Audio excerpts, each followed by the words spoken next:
welcome back to the Well-Meaning Sceptic. So, I figured, considering how much discourse is being buzzed about around the movie, I thought it might be fun to toss my hat into the ring and, do some engaging of my own. I figured I'll watch the trailer, the countdown trailer that was released. It's about 2.5 minutes, and, give my thoughts at different parts of the trailer, and just discuss some of the overall, discussion that I'm aware of going on about the movie and about everything around the movie. The Odyssey is Christopher Nolan's most downvoted in terms of all his movie trailers and everything. And that is interesting to me because, again, it can't just all be in my mind, people disagreeing with the perceived political,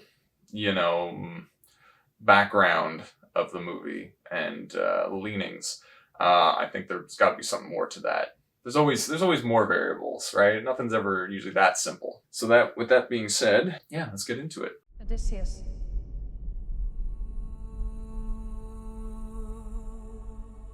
Don't you remember?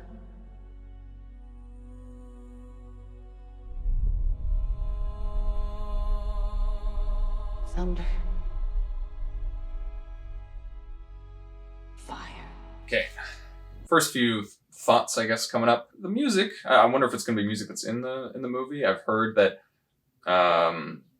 Nolan really kind of went away from the classic orchestra type music that goes with historical epic movies from the past, which is not necessarily a bad decision, although there's always a warm place in my heart for like big grand orchestra music, but not necessarily deal breaker. I know that there's the talking points about how they've modernized the language, even from the translations that were used to inspire the movie, Emily Wilson's translation, but apparently others were also used, and they've kind of modernized language even from those translations, which again, if composed well and put together well, you could pull it off, I think, but it runs the risk, I think, of, I don't know. Yeah, sounding just kind of jarring. Anyway, also, like, the shots of, like, Troy and the tower falling down, there's stuff going on, but I don't know. First of all, a lot of times I'm worried that this movie's going to remind me too much of the movie Troy, which I really enjoy. And then whenever it runs the risk of that, then I'm always like, oh, do I just watch Troy again? So I'm hoping that, doesn't kind of just, remind me of that too much. Okay, let's go again. I remember a wife, a son, home.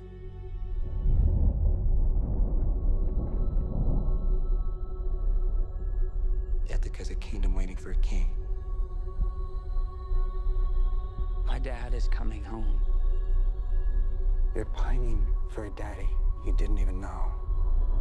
Like some sniveling bastard. Yeah, so that scene there with Telemachus and the main suitor, I forget his name, Robert Pattinson's character.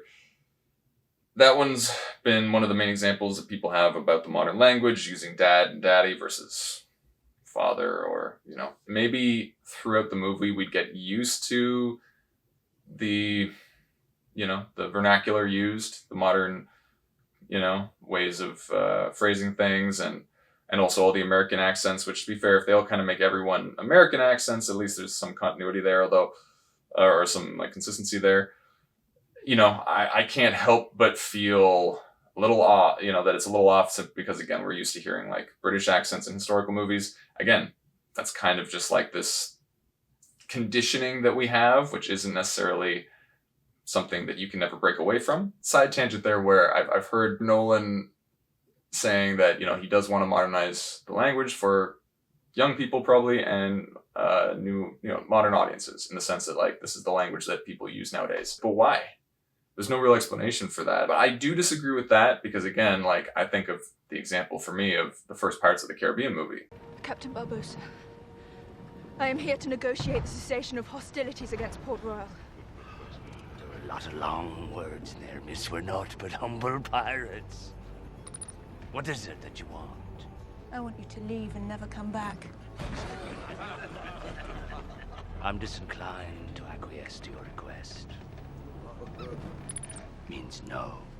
That movie didn't really care at all if you knew what the characters were saying, but the movie was so good and so full of passion and humor and creativity and fun and wonder and magic and creative and great ideas that you could do for that age and that time period, and you know, the mystique of pirates and piracy and things.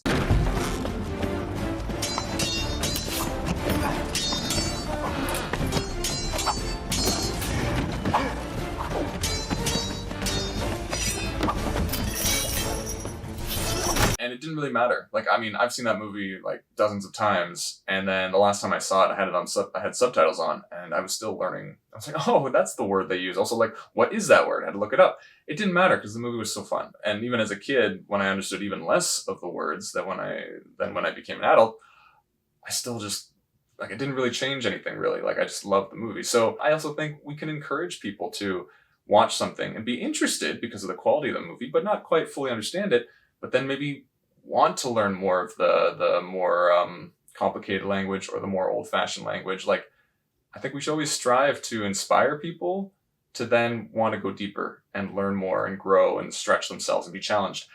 This idea of not getting anyone to be challenged or pushed at all, I don't really agree with, especially because that didn't really seem to be Nolan's way of filmmaking before. He was happy to have people be confused and challenged and questioning and doubting and not being totally sure.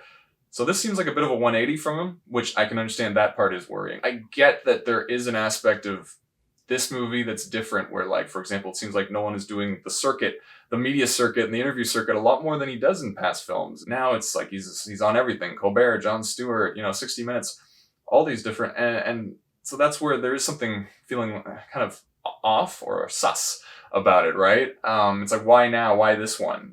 Is it because, the movie's being downvoted and you need to kind of explain it, but then when there's something off for sure. There's something different about it, which does kind of make you wonder. Anyway. Ithacus King is coming back. Bringing vengeance.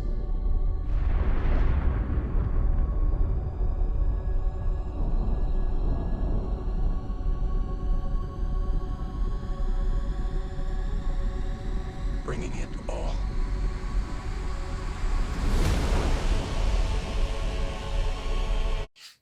Yeah, okay. Not a huge fan of that line, bringing it all. Ugh, it just, I swear, like, it's not so much about the modern language. It's like there's something like missing the oomph, missing the gravitas, missing the weight, the juice. I don't know, bringing it all. Reserve judgment because it's all out of context, although that's something I would. So this is the thing. This is why I haven't finished the trailer yet, I know, but like, the trailer, it's a big movie. It's like over 3 hours long. It's non-linear, a lot of different back and forth. He spends some parts of the story, he's there for like 10 years, and other parts, like, it's all long periods of time that he spends in all these different parts of the journey, right? And so it could be a little disjointed. And so, like, how do you make like a 2.5 minute trailer that kind of makes it kind of flow and builds, That's hard, right? And that's where maybe they just struggle to make the trailer captivating and kind of tell its own small story with the trailer. But it can be done, right? I'm looking at like the Return of the King trailer, like when they're saying epic speeches or things before they, charge the Pelennor Fields to save Gondor. It seems to connect more. Like, it seems to just build and connect and make more sense and have more context. This, I think a lot of people are just watching this and they're kind of like, wait, what? Like, it's confusing. You're not really feeling. I don't feel like I'm feeling what I'm supposed to be feeling here. I could take the throne. They're not giving up power to you or Odysseus. Do you think life goes back to the way it was? That world is gone. If he returned, he'd have to kill him, like you will.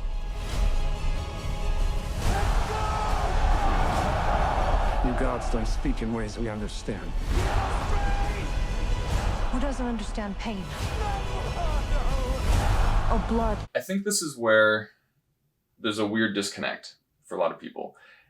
Is we think the Odyssey, we think one of the most cherished, most influential, most grand, epic stories in history.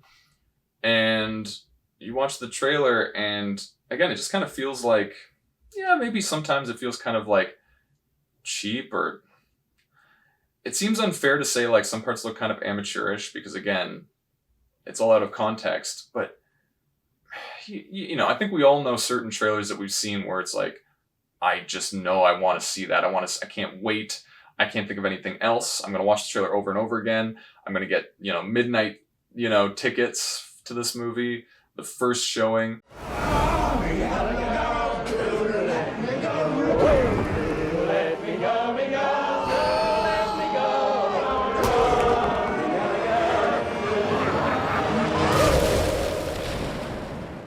With this, it's like,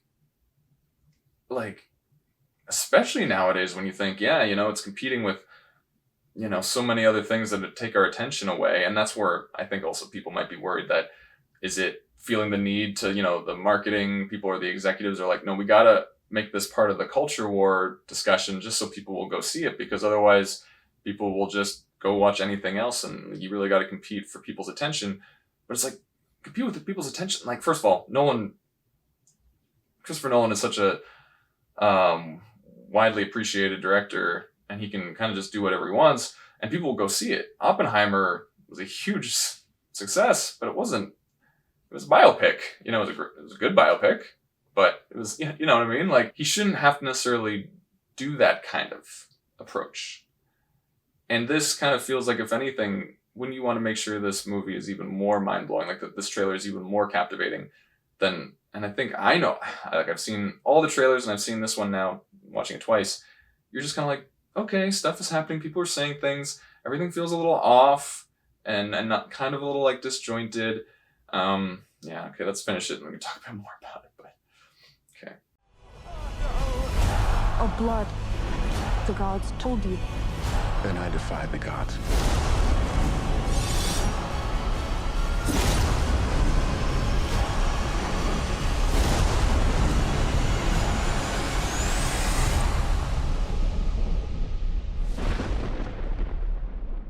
I don't know. I guess going off some of the other points I've heard made that I definitely resonated with, it's been pointed out, it's not even just casting for Helen or the casting for, Athena or whoever is being criticized.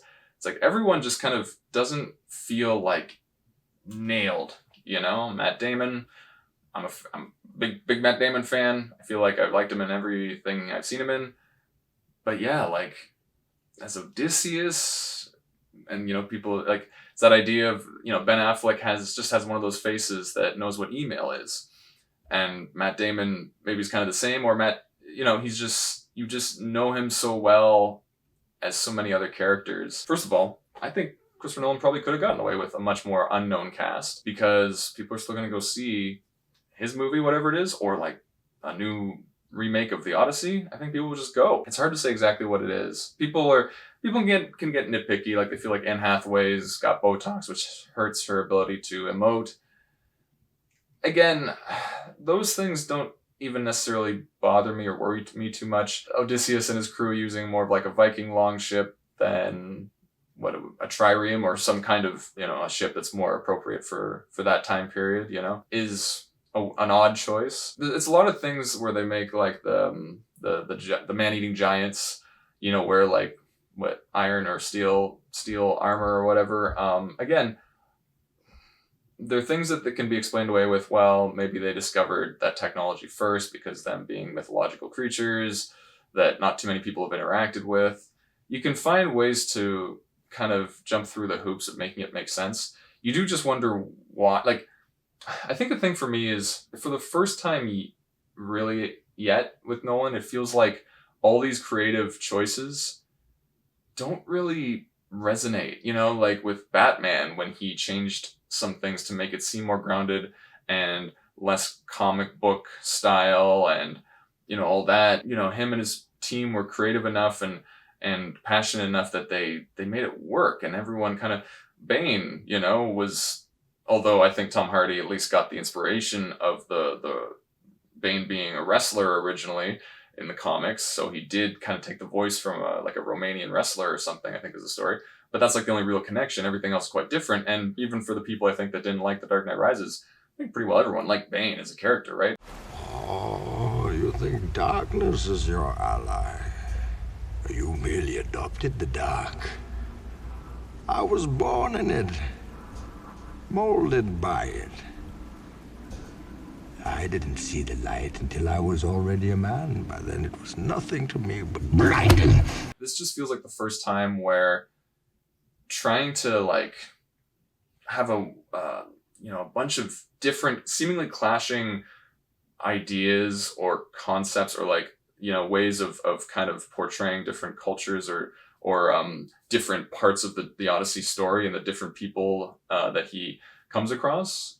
This time it just like that's where it just feels seemingly like quite it seems like the majority of people are just not really digging it, and that's where I don't know. I have this.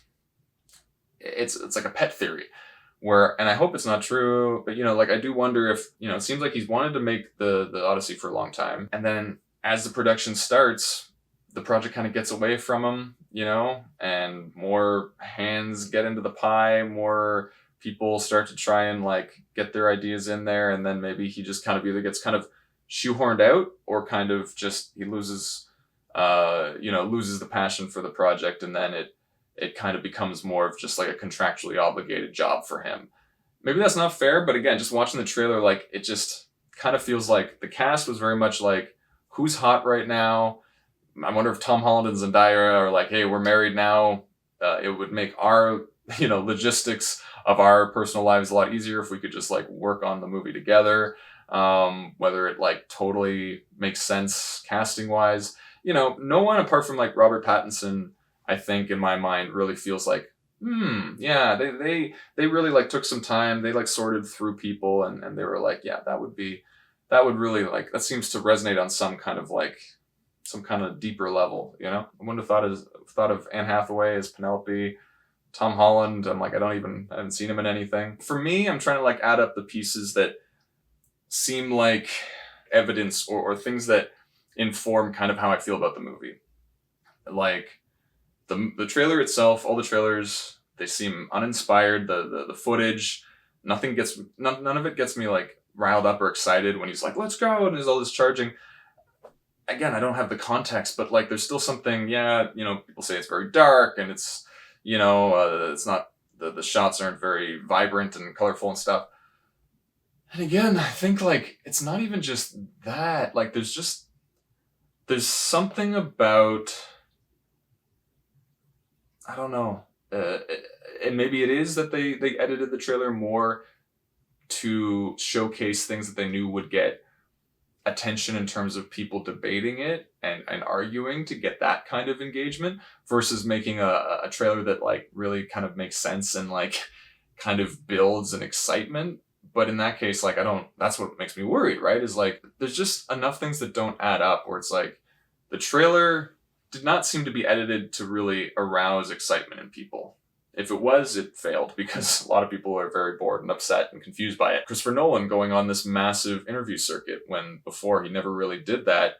That's also weird and different and concerning. It's worrying too that like some of the responses to this movie are kind of, again, like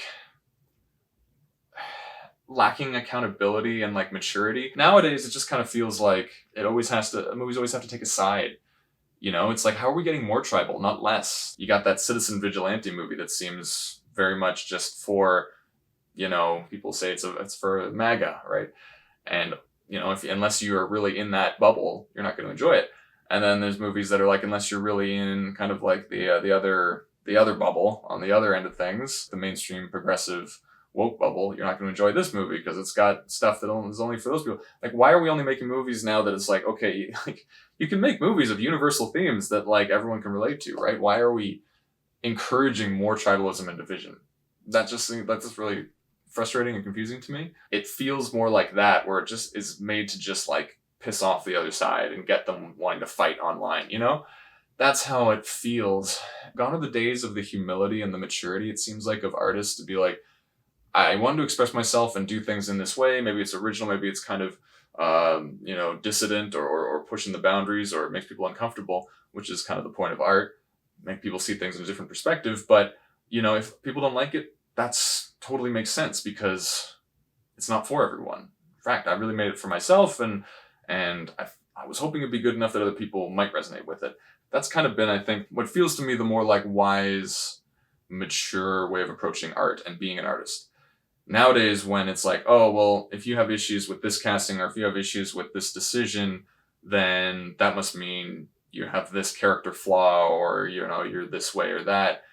And it just seems so immature to me, because first of all, it's putting judgments and labels on people, and you're shaming people for like having an issue with a piece of art. That's so childish to me, and so kind of closed-minded and myopic, like in how it's like people are also just allowed to not like a piece of art or a piece of content or whatever for a multitude of reasons, and that really doesn't have to say anything about their character. So whenever a movie decides to kind of deal with criticism, instead of just being like, we made it hoping that people would like it, if some people didn't like it, maybe it's on us. Maybe there was something that we could have done better, because it is a tough process, and we know that things can go wrong, and we know that there are always better ways. We could have maybe done the scene better, but we had time restrictions and money restrictions, and could only get actors to come for a certain amount of time. But yeah, you know what? Like, I would just always like when an artist is like almost harder on themselves than the audience and the fans. They're like, oh, like this little thing, I know no one's going to care about it, I know no one's going to notice it, but I notice it, I know about it, it bugs me. That's, I think, to me, the right way to go about it when you're creating something. When you're like, if you got an issue with it, you're definitely the problem. Like, there's nothing, there's no way, this is a perfect creation, and there's no subjective criticism that can be lodged against it. That just doesn't make sense to me, because of course, if something's subjective, then there's always going to be, you can find any movie, pick any movie, you'll find someone that likes it and someone that dislikes it. That's the great thing about movies.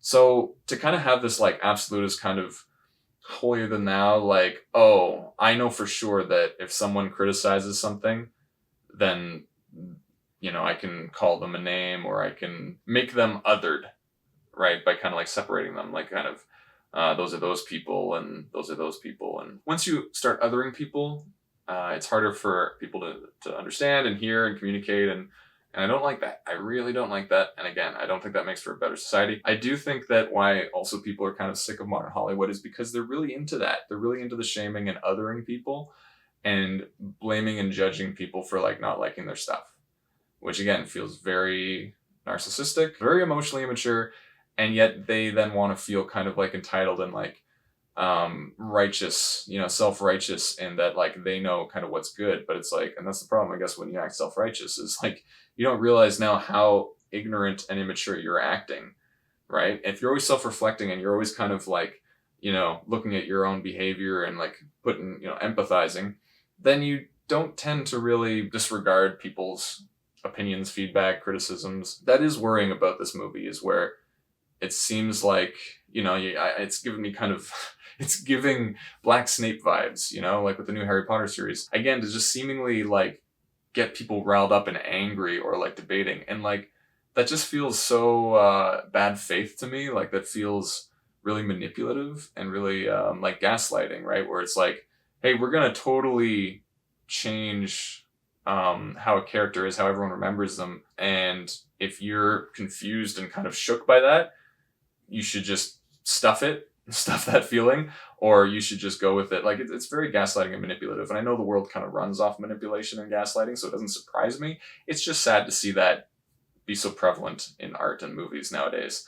Again, I think of The Last Jedi. It's like, you got Rian Johnson and other people that worked on that movie making fun and like poo-pooing and demeaning people's fan theories. It's like, that's the whole point of fans of franchises. It's like they love to come up with their own things and get involved and come up with fun daydreaming and wanting to really get into the new stuff. And when it reminds me of when I was a kid and like I was doing improv class, and the point of improv is yes, and to create some new kind of fun scenario out of thin air and then people's imaginations and to play off each other. And this time I thought it would be subversive and interesting if I just said, hey, we're going to play it straight. No weird stuff's going to happen. It was like at a restaurant. It's like, we're going to have a normal day. Things are going to run smoothly. And it went awfully. No one knew how to bounce off it, obviously. And it ended very quickly. And we moved on to the next one. And I got off the stage. And afterwards, I was immediately reflecting, being like, that didn't feel good. Why did I think that was a good idea? And it's just one of those things where you can't really do that when it comes to creativity or improv, right? But I was trying to shut down the whole point of improv. And it feels like with, you know, say Ryan Johnson with his like, your Snoke theory sucks. That's shutting down the whole point of making fiction and fantasies and movies, is people like want to get into it and they want to imagine and predict and figure out what's going on. So to just shut that down feels like so anti the point of it, and just really mean-spirited and bullyish, and just kind of yeah, I don't like it. So if you feel like you did good work and it was honest and you did your best and you really had a lot of passion and hard work and dedication and you worked with a lot of talented people, you should be able to be proud of it no matter what the criticism is. We're human. It's always going to maybe sting a little bit, but it almost feels like when people know they kind of like sold out or kind of compromised more than they would have liked to, or did things against their integrity or did things against like their soul, you know, that's where it seems like when they get defensive and they want to be like, hey, sit down, shut up, you. It almost kind of to me tells me that like you did compromise your integrity, or you did kind of give in when you don't feel good about it, you feel guilt about that. Because if you didn't feel guilty about, you know, the decisions you made and the work you did and everything, you'd brush it off. Like this stuff wouldn't stick. And oftentimes, right, isn't it like, you know, if someone insults you in a different language, you're not going to take offense to it because you don't even understand it. It doesn't feel like it doesn't relate to you. The only stuff that sticks is stuff that you kind of might believe about yourself. So if people are saying this stuff kind of feels half-baked, or the decisions don't really seem to align in terms of like the continuity of the time period, you know, maybe that stuff stings because, yeah, there were people that were like, hey, just use a Viking boat instead. Why? Just do it because I want to assert my power as an executive or something. And they had to go along with it, and that pissed people off. And then they feel like, oh, I had to like sacrifice my dignity to please this person that doesn't even care about the project, you know? And then maybe casting choices, like, what is it? They cast the one rapper that understandably, yeah, like that one is like, no, it's fair that people are questioning it because it's like, are they even a good actor? In the past, like, you'd want to believe that the casting directors just actually saw something that we didn't because they were able to meet with them in person and, you know, do some tests and some readings.